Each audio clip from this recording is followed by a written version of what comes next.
Good afternoon. Today, I want to talk about jobs and the economy. I want to talk about the health of California's economy, the health of our workforce, and the obvious impacts this pandemic has had as it relates to our economic security, our economic prosperity, obviously your economic future. I want to first, though, express a little bit of bias, a little bit of biography, because it's a point of privilege, also a point of passion in my life. Having graduated from college, put pen to paper, was able to get 13 investors to invest a modest amount of money to open up my first business.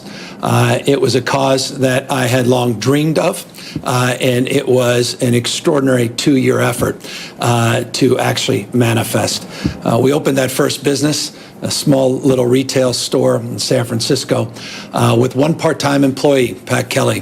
That business grew to many businesses throughout the state of California.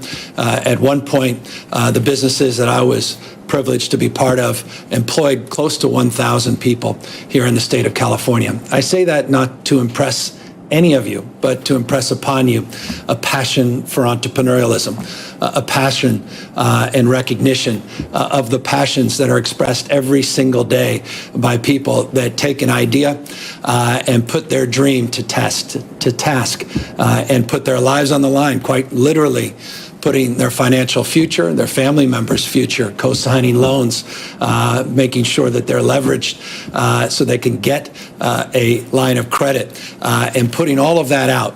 And then, of course, dealing with the travails, even in a good economy, dealing with the setbacks, even in a good economy, the surprises, the things you never anticipated, never expected. But of course, in this environment, with this pandemic, the challenges are more acute and more extraordinary for millions and millions of small businesses throughout this state, for that matter, all throughout the rest of this country. And so it's a long way of introducing an expression of deep reverence, deep respect for our small businesses, deep respect, deep reverence for those that are working behind those counters, not only as entrepreneurs, many self-employed, many with 1 or 2 employees themselves, but also the employees that also are supported by the backbone of our economy, our small business ecosystem. And so I want to talk to you today. I want to talk more broadly to the workforce, and I want to talk more broadly to the economy here, the nation's 5th largest economy, the great state of California. You can't begin a conversation about economic development and economic recovery without asserting what I think is universally accepted, at least in the context of those experts that we work with and my own subjective beliefs and that is the most urgent economic recovery tool for the business community, the one that we need the most, is to stabilize this virus, to bend the curve of this pandemic, to do everything in our power to mitigate the spread of COVID-19. That's foundational. I don't think there is fundamentally anything more important for our economic future than this fundamental fact. In addition, we recognize that anything we do in terms of an economic paradigm should be inclusive. We should be focused on resiliency, not only related to pandemics, but more broadly, the macroeconomic vagaries of an economy, the downs, the highs, the lows, the nature, the cyclical nature of the economy, particularly an economy that's so impacted by international conditions, the state of California. So we want to talk in terms of inclusivity. We want to talk in terms of resiliency, but we also want to talk in terms of the future. I'll talk a little bit in a moment about some of the work we're doing on our future of work task force. When we talk about future-proofing our economy, we're talking about some of the macroeconomic trend lines and IT and globalization, demographic trend lines and the like, the plumbing fundamentally of our economy radically shifting underneath us. And that, of course, has been a trend line for decades, increasingly, even pre-pandemic, became a headline that has driven a recognition of this hinge moment and a need to be more fluid, more responsive, and more resilient in our rulemaking and our approaches to economic growth and economic security. Any strategy also should be trend lines and the like, the plumbing fundamentally of our economy radically shifting underneath us. And that, of course, has been a trend line for decades, increasingly, even pre-pandemic, became a headline that has driven a recognition of this hinge moment and a need to be more fluid, more responsive, and more resilient in our rulemaking and our approaches to economic growth and economic security. Any strategy also should be focused on the immediate, the near term, obviously a focus mindful on what may take a year or two in the medium term, and always on the long term, a sustainable, not just situational mindset as it relates to economic growth and economic prosperity. One of the most important actions we've taken recently here in the state of California was the development of a 100-plus member Jobs and Economic Recovery Task Force, led by some of our nation's top entrepreneurs, some of our nation's most, iconic individuals, from Tim Cook, runs Apple, to Bob Iger, runs Disney, two home-based companies, two companies we're very, very proud of. But the frame was not only growth. It wasn't just highlighting our entrepreneurs and our big business leaders. That task force is also about inclusion. And we have a big thrust as it relates to equity, a big thrust as it relates to economic justice, social justice, racial justice. And so it's a remarkable group of individuals that truly represents the diversity of our state, diversity of viewpoints, diversity of concerns and considerations as it relates to economic recovery. I just want to briefly highlight some of the work that they've been doing over the course of last number of months, particularly helping us with our sector-specific guidance so that we can modify that original, as we did stay-at-home order, put out sectoral guidance, industry guidance for a safer reopening. The task force has been instrumental in advancing those efforts. They were also instrumental of helping us raise tens of millions of dollars for our Wear a Mask campaign, also providing PSA, free advertising capacity, also providing us some of the creative to advance that fundamental campaign that may be the most impactful in terms of getting our businesses back open by mitigating the spread of this disease. We also launched the Shop Safe, Shop Local campaign, hashtag Shop Safe, Shop Local, to help support our small business, our micro businesses, our neighborhood businesses, and encourage people to maintain that support through this very difficult and trying time. We also had 90 members of that 100-member task force, which I can assure you was a remarkable number of people that signed on to a letter agreeing that we needed to advocate for more federal supports, for federal stimulus dollars. This was around the times of the last CARE Act fund, but also that letter is instrumentally pointed at jumpstarting these current negotiations between McConnell and Speaker Pelosi and others. We're not giving up on Congress moving forward, not just President through executive orders, but Congress moving forward to do the right thing in subsequent stimulus support. We also had the benefit from this task force of 5 subcommittees that have provided dozens and dozens of recommendations that we have put into play in real time and will be advancing over the course of the next weeks, not just months, and I'll get to that in just a moment. Let me just talk about some specific actions we have taken to support the economy here in the state of California. Already in play, we've already moved forward to simplify accounting methods to reduce tax liabilities for most small businesses. I can get into the details of this, but I really want to get through a long list to give you a sense of the breadth and in some cases the depth of some of these efforts, so you get a sense of what we are trying to achieve here as a state and the support we're trying to provide. We also eliminated through the budget, and I'm very grateful legislative support for this effort, eliminated that $800 minimum franchise tax for all new startups here in the state of California. So that franchise tax no longer applies for businesses who want to start here in the state of California. We also have allowed small businesses to defer tax payments. This we did a number of months ago, and this has been very, very fruitful. up to 12 months and up to $50,000 of deferred sales tax payments. That's a big deal. Again, as a former small business owner, I could deeply appreciate cash flow concerns and issues. Being able to defer for at least a year up to $50,000 is like getting a line of credit against those dollars that are owed, and being able to utilize them to pay rent, to pay your employees, to pay for these extraordinary expenses and burdens that have been placed on you. We also extended the sales tax deadlines during this pandemic as well. Accordingly, we have worked to support the economy by supporting working families. 3.6 million working families have already received $1 billion through our earned income tax program. I don't know another state that is providing more for working families.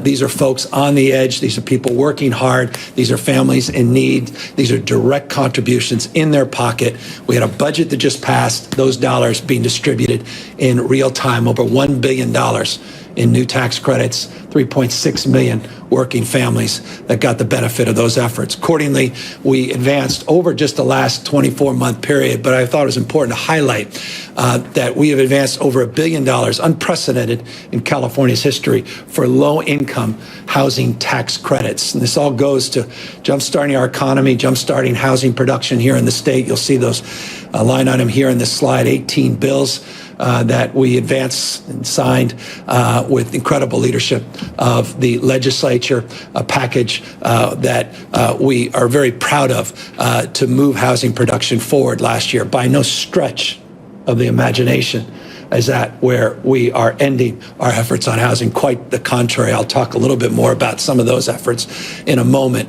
but we are fully committed to doing more and better as it relates to housing production here in the state of California. That's foundational in terms of our economic capacity, not just our ability to recover from this pandemic, but our ability to be competitive in years to come. And so that's a little bit of highlight on what we've done to support the economy. Let's talk specifically now the work we've done to support businesses. One of the programs we're very proud of, first in the nation, a novel program where took that entrepreneurial mindset, took pen to paper of sorts and tried to bring it into government, that entrepreneurial mindset, worked with FEMA, incredible leadership of FEMA, Bob Fenton and others, our regional director, created a program to support restaurants.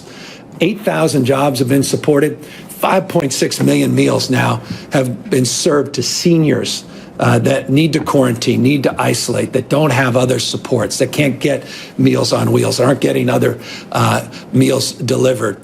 This program not only helps our seniors, but it has helped support these restaurants that have just been pummeled by this pandemic and the challenges of opening and reopening, all related to the transmission of this disease. So first in the nation, Great Plates Delivered program is paying dividends. And I'm really proud of that program, proud of those partnerships, and proud of that effort, particularly now that we're seeing other states replicate this model. We've waived property tax penalties for small businesses, and we created a new small business loan targeting minority and women-owned businesses, microloans. These are people that can't get those PPP loans, that couldn't get the SBA loans, that are falling basically through the cracks, don't have commercial banking relationships, credit banking relationships, and as a last resort, need support. Some of that's first loss support, more access, liquidity to capital.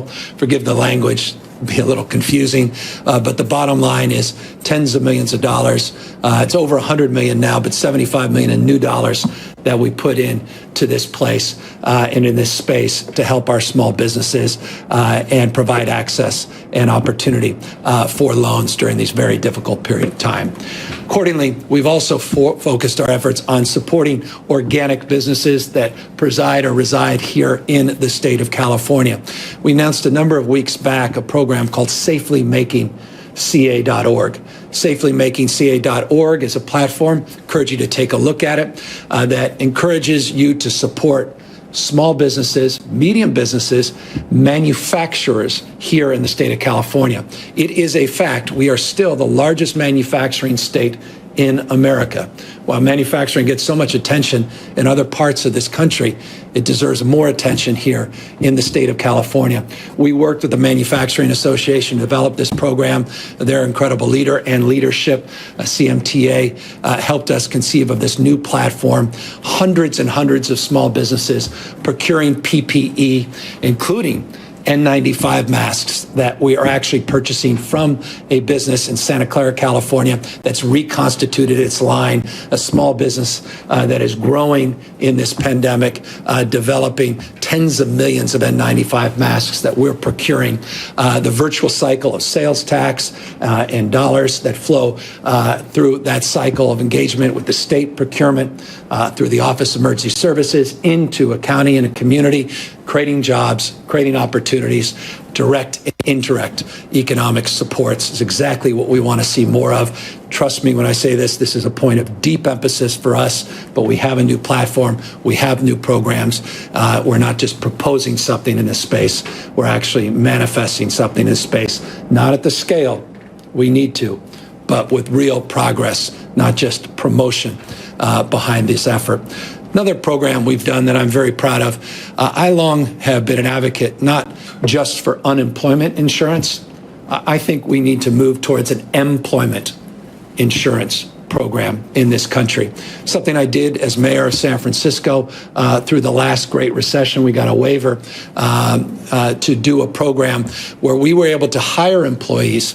Many were getting actually less than they would being on unemployment insurance, but they still went back to work for, well, three reasons. For dignity being the most important. They wanted to look, I remember meeting some workers who said, you know what, the reason I took this job back through this employment insurance program and I didn't pick up an unemployment insurance check is that I wanted to look my kids in the eye and say that I earned these dollars. And that was a touching and profound statement. I think it was Voltaire that said, work solves life's three great evils: boredom, vice, and need. And I certainly believe there is dignity with work, and people naturally, don't buy the rhetoric. You keep hearing on the national news that somehow people are just takers and prefer just to take an unemployment insurance check, and somehow we have created a reverse stimulus in this country by providing those $600 additional contributions on a weekly basis to your paycheck. That's nonsense. And by the way, overwhelming majority of studies on this bear that out as complete garbage. And so there is something about the dignity of work, dignity of being employed, that the 99% of workers prefer. And I just want folks to know we have a program called our Work Share program. And already it's supported 54,000 employees. 8,400 employers have taken advantage of this program. And if you're an employer, I encourage you to do the same. You want to keep your employees employed? Reach out. Go to the covid19.ca.gov website, covid19.ca.gov website. Learn more about this Work Share program, already paying dividends. It is an employment insurance program. We employ your employees, so we keep them off the unemployment line. And it is a program worth scaling, and I believe worth mentioning here today. Accordingly, I want to just mention we have 86 active small business centers in the state of California, speaking over 31 languages. They have seen, not surprisingly, a tenfold increase in their financing assistance since the beginning of this pandemic. But it's also the backbone of our small business supports in the state, this network of small business centers. And I just want to thank all the employees working in those small business centers for all of their counseling work, all their work just advising and supporting small businesses that have come in record volume in the state. Encourage you as a small business person to consider reaching out, learning more about our small business centers that are in your region and in your area. You can't talk about business without talking about workforce.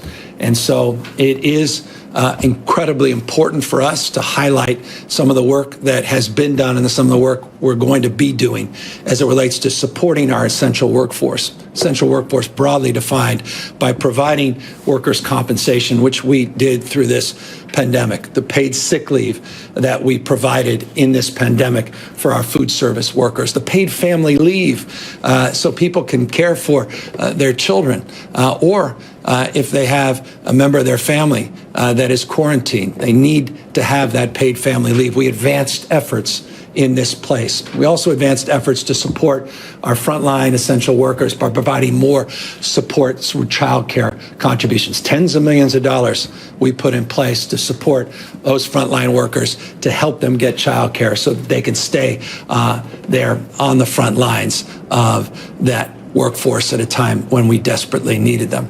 We also created programs, you may recall, a hotel program where we subsidized hotel rooms for healthcare workers that otherwise were sleeping in their cars, were scared to death to go back home and expose their families, and were going out of pocket staying in hotel rooms, or in some cases were in shelters, as we discovered. And so we created a program to provide housing subsidies, or rather hotel voucher subsidies for that workforce, and we extended that to agricultural workers as well. We did cash assistance, direct cash assistance through philanthropy and Chan Zuckerberg Foundation, among others, to help our skilled nursing facility workers. Tens of millions of dollars in that space as well. Millions of masks. Talk about tens of millions of masks. PPE and other important gloves, gowns, face coverings we sent out to our essential workforce because we were able to procure hundreds of millions of procedure masks, surgical masks, and N95 masks through our large-scale purchasing capacity. We did an eviction moratorium. We talked a little bit about that on Monday. I want to just thank Chief Justice of the California Supreme Court, members of the Judicial Council, to their credit, that are considering extending that moratorium through the end of August. They haven't done so, and I'm not doing this to put pressure on them. I just want to thank them for their very constructive dialogue and engagement. That will give us time working with the legislature to enact an extension of those moratoriums and meet the needs for millions of Californians that are feeling the anxiety and stress in that space. We are also able to work with some of the largest big banks in the United States on mortgage forbearance. We negotiated that. I think we were the first states in the country to do so. And I want folks to know that we're working aggressively behind the scenes, can't make any promises, to see what we can do to extend some of the same support. Look, no one's been more supportive than the California legislature, and I want to just thank legislative leadership, the pro tem, the speaker, some of the key legislative leaders, Bob Hertzberg and others, who've just been proactive and engaged and engaging on the issue of elevating ideas and legislative supports to spur economic growth here in the state of California. We have just a couple weeks left, just over 2 weeks left in this legislative session. And so we have to get to work. We have been at work, but we got to roll up our sleeves now and get this package across the finish line. So I want to acknowledge their leadership, all their incredible ideas, the work they've already done, the work we did together last year, creating that foundation, a predicate for the work that is in front of us.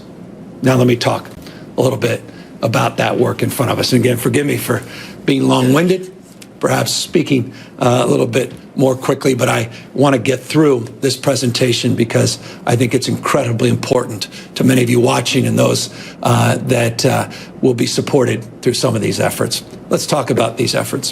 One of the most important things we can do, area where I think we have clarity in terms of common ground with legislature, is accelerating state-funded infrastructure investment, unspent bond monies on, well, projects that are ready to go. I always hesitate to say shovel-ready projects because that connotes some of the old stimulus after 2008. But we have a lot of projects that are ready to go, that are permitted and can happen. All we need to do is move that money out a little bit quicker, a little bit faster. Hundreds of millions of dollars, well, in excess of $400 million that readily we have identified to move in this space to accelerate state-funded infrastructure investment to create jobs in the immediate area. We're working with the legislature on, again, want to just thank their leadership for presenting ideas, and we have confidence we can get some of these over the finish line. Accordingly, we have a lot of work we want to do on wildfire and green infrastructure investment, hardening our energy grid, and we have strategies and plans. Legislature has the same, and we think we have common ground and can advance some of those efforts. Workforce training, it's foundational, it's fundamental. We have been working with our economic task force, some of the nation's leading workforce development leaders are members of that task force, and they have come up with some really creative ideas on workforce training. Legislature has their ideas. We have some ideas around skills libraries. I don't want to get into some of the weeds, but we have some really innovative strategies, certification strategies, where we're working with all the stakeholders, and I'm confident we can get some of this done. We're making real inroads in terms of finding some common ground in that space. You can't say enough about time value of money. As someone that years and years ago, I think it took a few weeks when I first applied for my business license to open a business, create jobs, create tax revenue for the state, and it took weeks and weeks and weeks to get a simple business license. That's absurd. And I recognize now my responsibility as governor to make sure that those weeks become days. And I want to just thank Alex Padilla, the Secretary of State. He's done an amazing job in the last few years reducing that time. Secretary of State plays a role in this, as well as a lot of other state agencies. But we're not just talking about a simple license to operate. We're talking about licenses across the spectrum to adapt and adjust and amend operations, particularly in this pandemic environment. And so we've got to streamline permitting. Doesn't mean eliminating rules and regulations, and don't read into that. It's just about, time value of money. Just make a decision. Let me know what the rules of the road are. Don't let this linger 1 week, 1 month, some cases 6, 7, 8 months. So that's fundamental, and we have some sectoral streamlining strategies that are underway, and just want folks to know that this is a point of real commitment and resolve, and we're going to be at this for years, but this is an area we are focused on, particularly now in hard-hit sectors of our economy that are going to need most support to recover from the last 6 months.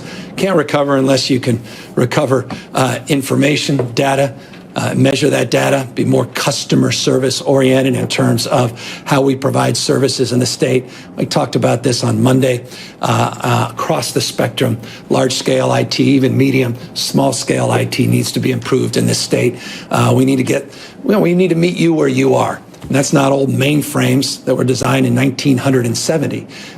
It's on your smartphones where we can anticipate your needs. We can predict where you'll be, not just wait for your inquiry and respond.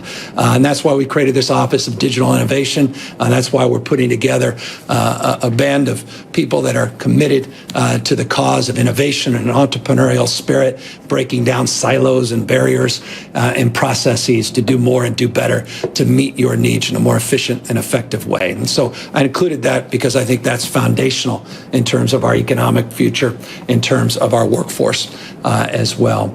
Look, one thing we know, businesses are having a hard time that are on the edge of making a decision whether or not they can afford to hire someone. And so we want to make that a little easier, working again with legislative leaders to develop a new hiring tax credit. A lot of good ideas from the legislature. We have our ideas. Our task force presented some new ideas as well. We refer to it as a Main Street hiring credit because we really want to focus on small business. And when I say small business, I mean not just small businesses with 500 or 1,000 employees, but small businesses, 1 or 2 employees, self-employed, that may want to hire a part-time person, or may want to hire a full-time person, may want to hire someone who's formerly homeless, may want to hire someone that just came out of the criminal justice system. And while we have some programs in this place, we want to do more and do better to advance a more comprehensive hiring credit, particularly on sectors of our economy that have been most impacted by this pandemic. We also want to work, legislatures come up with some really good ideas. We very much support some of those ideas to conform to the federal PPP taxation. This is the federal loan program. We want to exempt that loan program for California-based businesses from state taxation, just an area where there's been real leadership, and I think Autumn Burke, among others, have bills on this. I don't want to, if I get into the details of everyone who has a bill, I'm going to get in trouble for those I didn't mention. But I just want to thank the legislature for their work in this space, and we're working to see what we could do to make sure these bills are successful. Workers' protection, we talked about this, 10 or so days ago in Stockton, California. I followed up here a few days later, talking about the work we need to do to our essential workforce and how disproportionate this impacts the Latino community and the Black community here in the state of California. We need to advance more worker protections. Look, if we're going to eliminate this disease, we want people that have tested positive or been exposed to COVID-19. We need them to isolate. We need them to quarantine. But if you can't afford to quarantine, you can't afford to isolate, you physically don't have the ability to do that at your home, you need protections. And that's why workers' protections are foundational. Family leave, paid sick leave, workers' comp. It's the only way we're going to succeed here. And so for businesses, this is essential. It's not just for workers to reopen, but for businesses, it's essential that their workers are healthy and safe and not coming to work because they need that paycheck sick, and then impacting the entire company and impacting the ability for that organization to continue to operate. So we see this as something that's very connected to the business community and business needs. Also, we want to help with our outreach, and I mentioned some of the work we've done in this space in terms of the employee toolkits, employer toolkits, know your rights campaigns, all of this culturally competently delivered throughout the state of California so that employees that are entitled to a lot of these programs, that actually pay into these programs, are aware that they're entitled to them, and they don't have any retaliation. It's always an exception. But, we've got to address people that may be a little more abusive to those workers and their rights, and make sure that those workers are empowered and aware. And that's part and parcel of our efforts to protect workers to more quickly and expeditiously reopen this economy and beyond even this pandemic. Big awareness campaign, public awareness campaign. We want to continue to do that, more specificity, more nuance as we turn the page, and I'll get to the latest numbers in a moment, and some of the trend lines are moving in the right direction, how we can more effectively target our public awareness campaigns. I also want to acknowledge all those caregivers out there. This is personal, my wife, among others, but it's also a cause my administration holds dear, Chief of Staff Anna Leary, among many others, but I know legislative leaders care deeply about caregiving, care economy, which we need to highlight, domestic workers and the like. This pandemic's had a real impact on their lives. There's a lot of legislative conversations in this space. I want to acknowledge them, thank them for introducing more formally some strategies for consideration. We want to work together on those efforts. Accordingly, we also need to protect consumers. We have, as part of our package, we introduced earlier this year, Consumer Financial Protection Bureau. California can lead in this space, and I think it's foundational to protecting workers, to protecting a more sustainable framework to reopen our economy that, again, advantages everybody. And so we want to continue to work closely with the legislature in that space. I mentioned evictions a moment ago, and the work we're doing in that space in the past, the work we've done with the Judicial Council, and hope is enacted by the Judicial Council to give us a few more weeks to put together a legislative package. I mentioned this on Monday, some of the work being done in this space. Again, I want to just thank a number of legislative leaders for their specific ideas, and we continue to have very constructive, including yesterday, constructive conversations in this space, and we will update you as is warranted on that progress. I don't want to get in the way of the negotiation right now of talking out of school, except to say that we are committed to getting something done over the course of the next few weeks on eviction protections and addressing the needs of our most vulnerable renters and small landlords as well. And speaking of that, one of the ideas that we are committed to is accelerating the distribution of the $300 million in our national mortgage settlement funds. The original budget proposed that we would spend that down over the course of a number of years, $75 million in this year. But we now want to accelerate that, and we're proposing putting all $300 million out this year to address the needs, again, of our most vulnerable homeowners and renters. So this is to really help small landlords, to help renters and homeowners that have been impacted, all within the spirit, the letter of the law, of the settlement related to the mortgage funds, by the way, led by then Attorney General Kamala Harris. We want to thank her. Wouldn't be having this specific conversation without her leadership in this space. And this is just a demonstrable example of that leadership and how important it is to come at this time. And so we want to accelerate those funds. And I think we have a lot of support with the legislature in that effort. Accordingly, can't talk about economic growth, economic recovery, as I mentioned a moment ago, without talking about housing. No greater economic stimulus, the virtuous cycle of housing growth, housing production, housing starts. We did a lot of things last year on infill infrastructure grants, more money. I mentioned $1 billion the last few years in tax credits. We also have the ability to move some of our bond funds in this space and move those dollars, distribute those dollars sooner. And so we are working with the legislature to do just that. I want to thank, again, the legislature for their efforts in this space and know that we are very committed. We've identified well over $100 million in this space to move quickly and efficiently and effectively out there.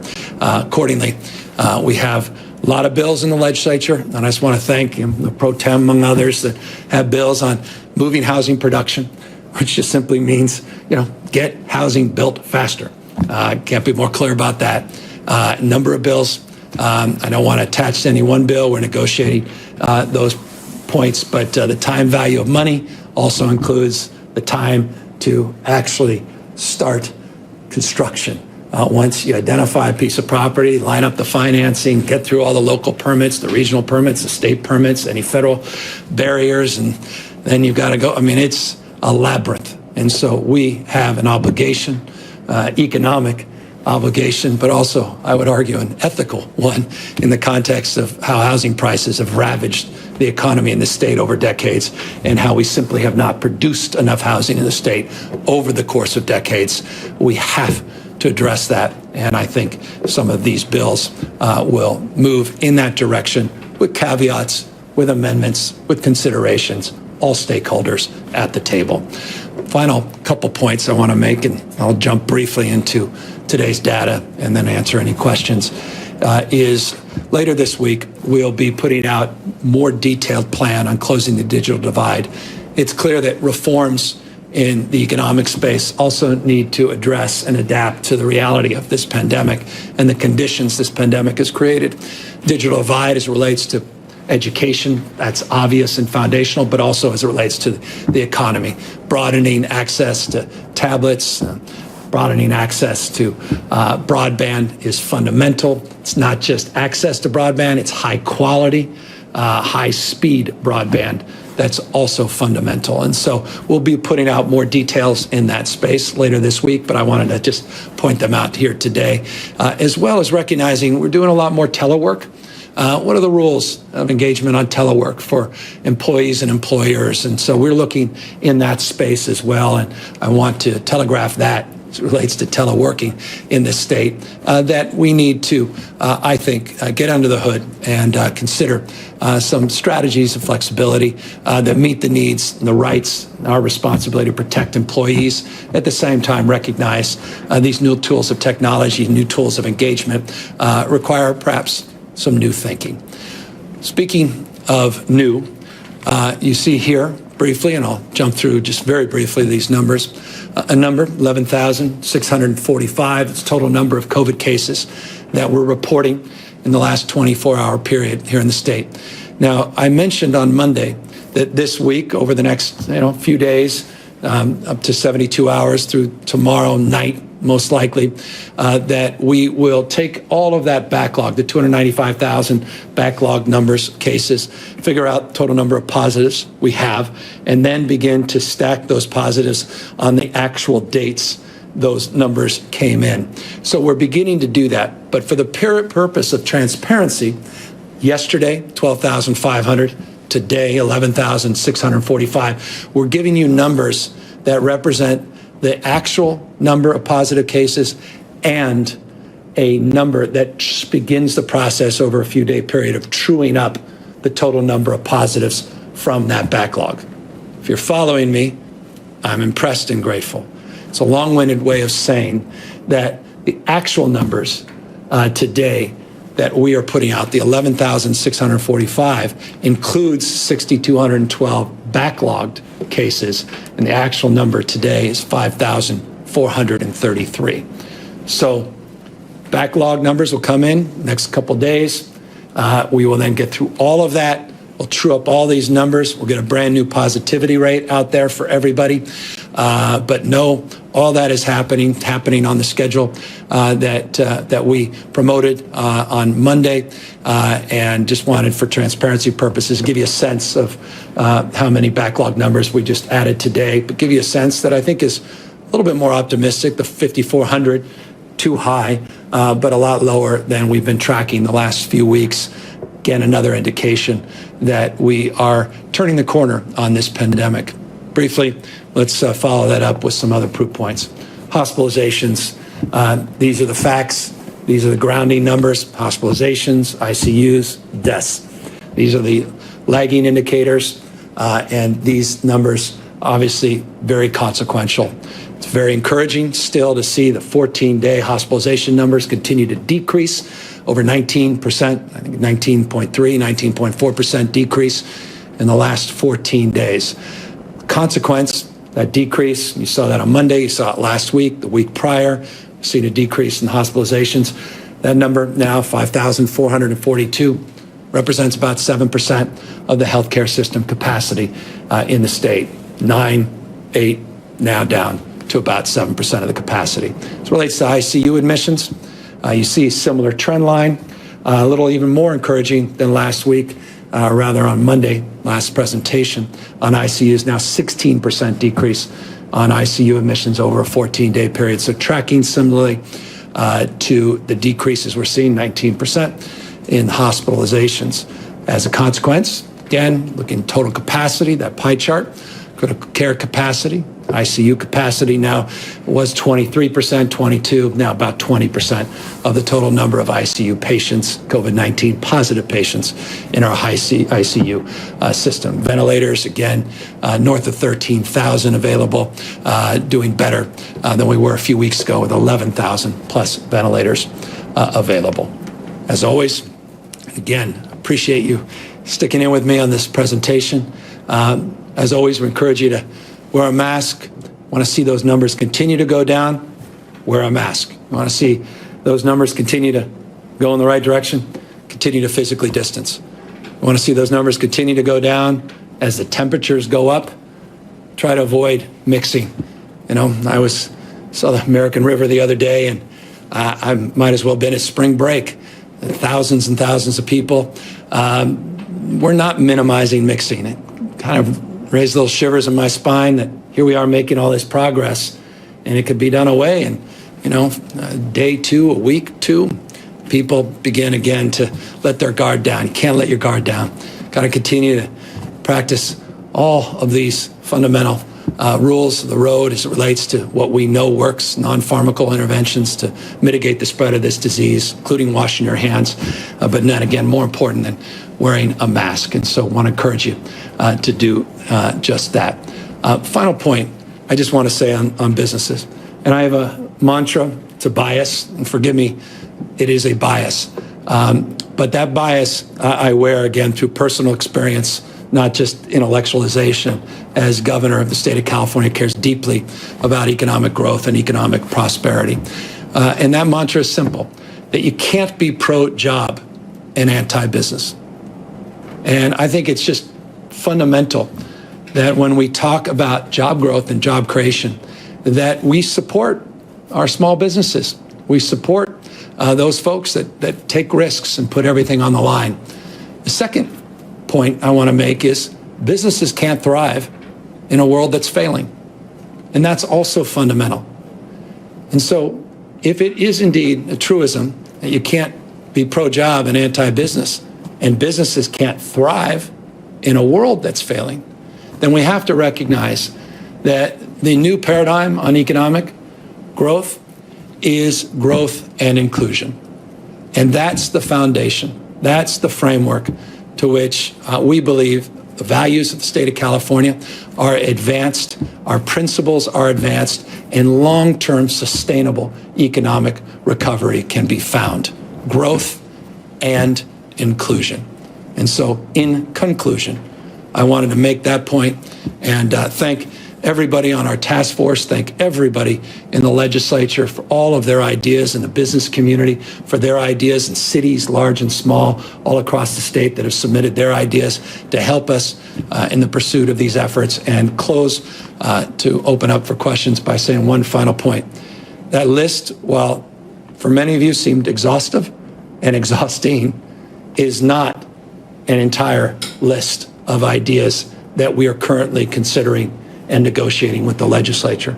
There are a number of very potent, powerful, and very insightful ideas that are being promoted by members of the legislature that are not on that list that we continue to engage on. And I just want to acknowledge that and let you know that it is not intentional, that neglect. I just wanted to put together a list today where I think we've made a lot of progress, but no, that is by no means an exclusive list of the considerations that we are advancing over the course of this legislative session that concludes on August 31st. With that, I've concluded my presentation.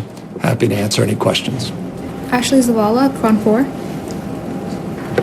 Hi, Governor. I'll get this question out of the way, but I just wanted to see if you considered who you might appoint to take Kamala's seat if she's elected, and what that process looks like for you should you have to make that decision. Last I looked, it's August of 2020, and my understanding is in January, through the end of January 2021, that decision would need to be made. That's a way of saying this. It's not a way of being flippant. It's a way of being factual and very transparent, absolutely focused on bending this curve, mitigating the spread of this disease, getting our economy moving again, getting people back to work, getting our kids, including, dare I say selfishly, my kids, back to school, and getting back to semblance of normalcy, and looking forward to turning the page as a nation and working very, very closely with my old friend of over a quarter of a century, the next Vice President of the United States, Kamala Harris. Adam Beam, AP. Governor, when it comes to the temporary eviction rules that the Judicial Council could set to expire on September the 1st, isn't it likely that any bill the legislature passes won't take effect until January 1st, so we might have a gap there? And I'm wondering if that's the case, would you issue an executive order to extend those protections to the end of the year? We have urgency capacity with the legislature, so the answer is there's a way of addressing that. But let me also just make this point. We were able to take executive action through the emergency orders that are afforded to me during this pandemic right now, and then we've done that, and we advanced those same orders in terms of capacity that we provided the Judicial Council to do the same. They did. But right now, we are working in the spirit of collaboration, cooperation, partnership with the legislature and a lot of stakeholders on some nuances that I think are incredibly important to work through. And so I'm confident that we'll get to where we need to go, but I'm very cognizant, and I think it's a very good question, very cognizant of that timeline, and that's why we're hoping it does get extended to September 1st. That will give us the opportunity to move with the urgency that's required and to do so in a way where we can address that concern around a gap by January 1st. So we are working through that, and we have a pathway, we believe, to put something in place that would work very nicely through that September 1st deadline. Alexei Kosev, SF Chronicle. Hi, Governor. You said again today that you're optimistic about the trend of where the infections are heading, and it looks like the state is turning the corner. Could you specify a bit more about what you mean? What are you seeing that makes you optimistic, and do you think we're turning the corner enough that you can start considering a plan to reopen the businesses that have been forced to shut down again a second time through the recent orders that you've made? Yeah. So let me bring up the slide on hospitalizations.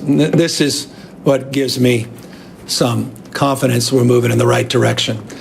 We have COVID-19 hospitalization numbers that, again, have decreased 19% over the course of the last 14 days. The last 4 presentations that I've made, public presentations, you've seen similar decline in hospitalizations. After significant growth, you may recall a month or so ago, there was a very, very difficult period, early July, where we saw hospitalization growth over a 14-day period north of 50%. Now we're seeing declines in hospitalizations. Accordingly, in ICU admissions, trend lines are favorable. So specific to your question, these are specific proof points that connect to some optimism that what we're doing as a state, and I say we, the people of the state of California, 40 million strong, what you are doing is working. Wearing those face masks is responsible, I believe, disproportionately for this trend line. Socially distancing, physically distancing, responsible for this trend line. People that are becoming more cognizant of mixing outside of their households, more cognizant of letting down their guard even within their household. You're responsible. They are responsible for these trend lines. The worst mistake we can make, I've said this in the past, is run the 90-yard dash, where we think we've got this and we walk away and we revert back to the way things used to be. And that's why we have to be very cautious and very deliberative as we begin the modification. Now, you specifically asked, in addition to what gives you some optimism, including, by the way, the total case rates. I'm going to give you the new positivity numbers. I want to make sure those are 100% accurate when we work through the details of that backlog that's forthcoming.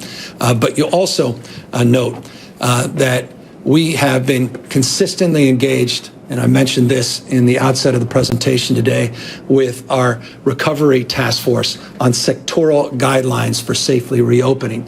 We did that when we put up guidelines. We've been doing that consistently, working with health officials all up and down the state of California, and we are consistently iterating. We are consistently modifying those orders. Just recently, we put out new orders as it relates to sports, high school sports, youth sports, broadly defined club sports. We put it out for higher education. We are constantly making adjustments, mitigating based upon factors and criteria and conditions. We continue to work with our advisory committees, continue to work with health officials, and a big part of these efforts moving forward, when, not if, when we make subsequent modifications to these sectoral guidelines, is a commensurate effort with much more focus, much more intention, and more deliberative mindset than was the case a number of months ago when we did the original modifications of public education and awareness around the power and potency of continuing, even if we reopen a sector of our economy, continuing to enforce a consciousness, literally and figuratively, enforce a consciousness of promotion of these efforts to mitigate the spread and transmission of the disease. Because one thing we know is this can flare up in a moment. And there is no having made it as it relates to being successful in this space as it relates to transmission of this disease unless and until we get a vaccine, unless and until we have kind of therapeutics that can significantly mitigate the impacts of this disease. And so until that point, even if we modify, we have to maintain our vigilance, and we'll need a commensurate public awareness campaign and enforcement campaign with any subsequent modifications to ensure that. Alex Michelson, Fox 11. Governor, as you mentioned, you've known Kamala Harris for a very long time. The country is now getting to know her and think about her in a different way. I'm wondering if you can share some insight on what she's like behind the scenes, what the nature of your relationship is like with her. And although you're not thinking about a replacement, I'm curious if anybody has already started to pitch themselves as a replacement to you. Well, you may be the only one that hasn't, unless you just did. And that is only slight exaggeration. And I can't be more pointed privately than I am being publicly. That's not what I'm focused on right now. I'm focused on what I need to be focused on, and that's you and your health. That's the economy and its needs and the support that we need to provide small businesses and the priority to get our kids back in school. That's what matters to you, and that's what matters to me as my top priority. Look, this relates to, I don't want to belabor and get into too much personal issues, but as you said, or I said, thank you for reflecting on it, that I've known Kamala Harris before she was district attorney in San Francisco, before I became mayor. We, of course, were elected the same day when she was district attorney, when I was mayor. I had the privilege of working with her for 2 terms when she ran for attorney general to be a supporter and an advocate for her campaign.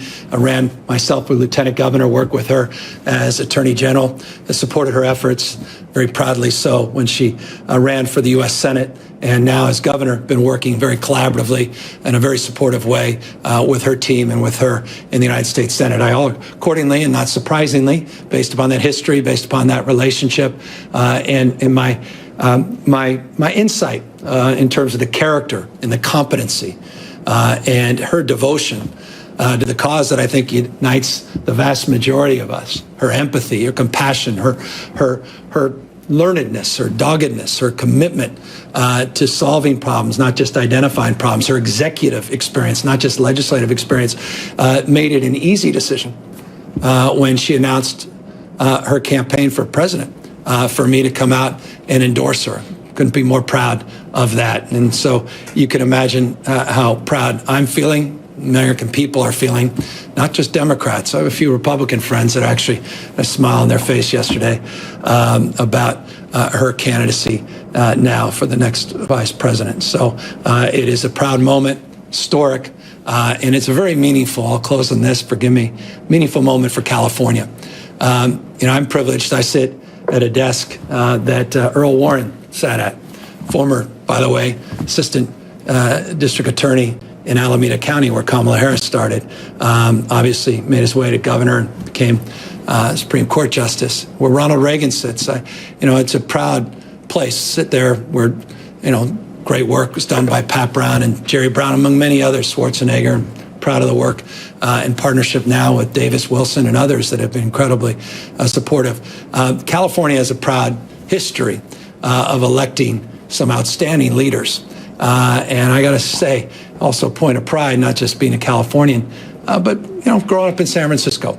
And a lot of these leaders emanate from San Francisco. And if you followed San Francisco politics, it's not for the timid. And it doesn't surprise me at all that so many of our nation's great leaders, Nancy Pelosi being top among them, emanate from that extraordinary city, the birthplace of my kids, my father, my grandfather, and not only myself. Andrew Sheeler, Sec B. Hi, Governor. Thank you for your time. So there's, 4.5 million people who have lost the $600 a week extra unemployment, and I'm just wondering what's next for them. What do you have to say to them, and what is your plan going forward with that? We talked a lot about that on Monday. I put out specific slides and presentations on Monday of what it would take to draw down that $300. That was the original proposal based upon the executive order the president put out to receive the federal support, the supplement on the unemployment insurance. I commented that it would cost the state about $2.8 billion a month, $2.8 billion a month to meet the rules and regulations that were assigned to that original executive order. Yesterday, as you know, it's been well reported, there was a modification to the executive order, at least an assertion that there would be guidelines forthcoming to modify it, where it's no longer a $400 contribution, $600. We believed it to be $400. 25% would have to be picked up by the state. We talked about how that was simply not possible for the state, even as large as ours, to be able to do. Now that 400, 600, 400 is now dropped to 300. One thing we are doing is, as they say, don't look a gift horse in the mouth. Now, I don't look as a gift horse. We're federal taxpayers. I'm a taxpayer. You're a federal taxpayer as well. This is what federal government is all about, time of need, meeting the needs of the American people.